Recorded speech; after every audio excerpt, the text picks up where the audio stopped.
عقائد کے حوالے سے انہوں نے یہاں پر امام ابو حنیفہ، حضرت امام ابو یوسف اور امام محمد کی بات ذکر فرمائی ہے۔ تو کچھ لوگ سوال کرتے ہیں کہ عقائد میں احناف کا تو امام ابو منصور ماتوریدی رحمۃ اللہ علیہ کی طرف رجحان ہے، اس کا کیوں نہیں ذکر نہیں ہوا؟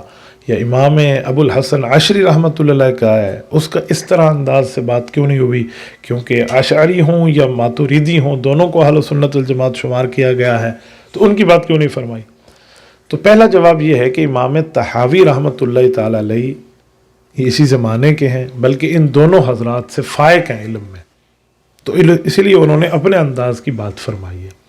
دوسری بات کہ اس زمانے میں، جس زمانے میں امام ابو المنصور ماتوریدی رحمۃ اللہ علیہ اور اسی طرح حضرت امام ابو الحسن عشری رحمۃ اللہ علیہ نے جب یہ بات فرمائی، تو اتنا ان کی زیادہ وضاحت نہیں تھی، اتنا ان کا چرچا اور اتنا ان کی جو ہے نا شہرت اور ان کو مقام ان کی کتب کو اور عقائد کو نہیں ملا تھا جتنا بعد میں ملا، تو اس لیے انہوں نے اس حساب سے بات فرمائی اور اصل کی بات فرمائی جو پہلے حضرات کے معاملات ہیں۔ اہل السنت والجماعت کا مطلب کیا ہے؟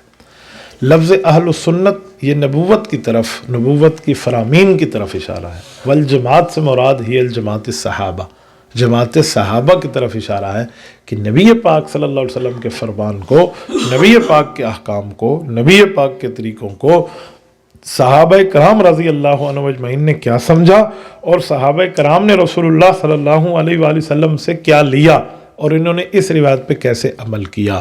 تو جیسے رسول اللہ صلی اللہ علیہ وآلہ وسلم نے فرمایا ویسے ہی صحابہ کرام نے کر کے دکھایا، تو اسی بات کو ماننے والے کا نام لیا جاتا ہے اہل السنہ والجماعہ۔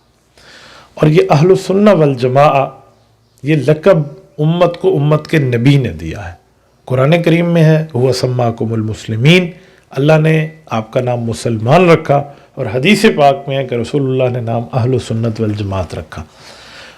یہ سورۃ نساء ہے، آیت نمبر 106 ہے، یوم تبیض وجوہ وتسود وجوہ، یہ آیت نازل ہوئی۔ اللہ جل شانہ کے نبی سے صحابہ کرام نے پوچھا کہ یا رسول اللہ، رب فرماتے ہیں قیامت کے دن بعض لوگوں کے چہرے کالے ہوں گے اور بعض کے سفید ہوں گے، تو کالے چہرے سے کون مراد ہے؟ تو حضور نے فرمایا اہل البدع والضلالہ، جو دین میں گمراہی پھیلائیں گے، ان کے چہرے قیامت پہ کالے ہو جائیں گے، اللہ محفوظ فرمائے۔ اور فرمایا سفید چہروں والوں سے کون مراد ہے؟